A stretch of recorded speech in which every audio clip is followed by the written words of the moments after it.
কল কল কল কল কল খালে গাত হয় হাতী সমান বল আজি মই কলৰ ৰেচিপি এটা দেখাম আজি মই বনাবলৈ লৈছো কলৰ পিঠা প্ৰথমে কলখিনি এনেকৈ ফেনেকি লব ইয়াত মই দুটা কল দিছো দুটা কল ভালকে হেতাখনেৰে ফেনি লৈছো লগাইছো মই গুড়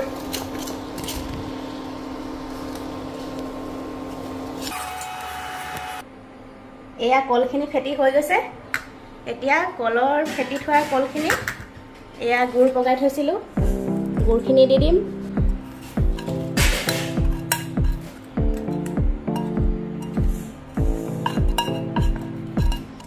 জোখমতে দিব পাৰে আৰু কিছুমানে বেছি মিঠা খাই ভাল পায় আমি আকৌ কম মিঠা খাই ভাল পাওঁ সেইকাৰণে কমকে দিছো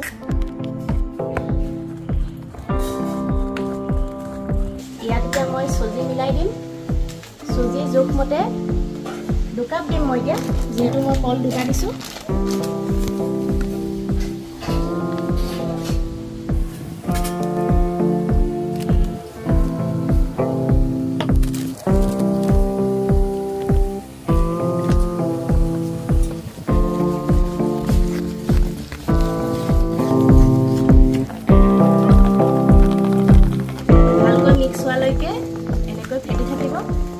প্ৰয়োজন অনুসৰি অকণমান পানী দিব পাৰে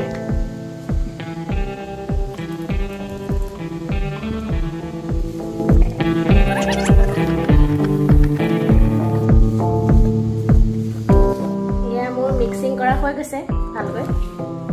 আপোনালোকে বেকিংও দিব পাৰে বেকিং দিলে সফট হয় আপোনালোকে আগদিনাখনো গুলি থব পাৰে বা 1 ঘণ্টা আগত মানে বহে গুলি থব পাৰে আৰু মই এতিয়া কাইলৈ বনাম পিঠাখিনি আজি ফ্ৰিজত ভৰাই থম ৰাতিটো The next day কালি ইয়া ফ্ৰিজত থোৱা পিঠাখিনি ইয়া উলিয়াই আনিছো এতিয়া বনাম বেছি কাম নাই আৰু ইয়া তেল দি লৈছো ৰিফাইন তেল দিছো ৰিফাইন তেলত ইয়া পিঠা দিম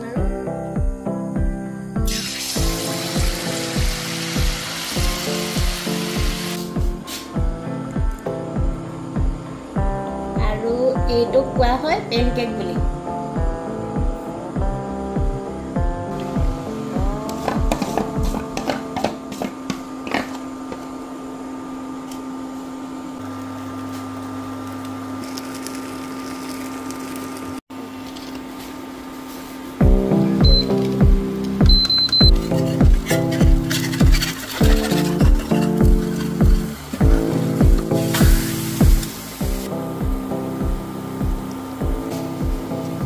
আপোনালোকে কেৰাহীত সৰু সৰুকৈ বনাব পাৰে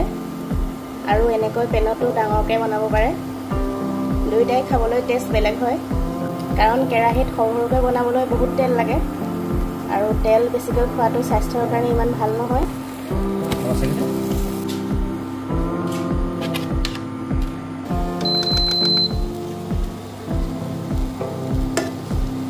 এনেকৈ আপোনালোকে ধুনীয়াকৈ চাকু এখন লৈ পেলাই পিচ পিচকৈ কাটি ল'ব পাৰে চাহ খাবলৈ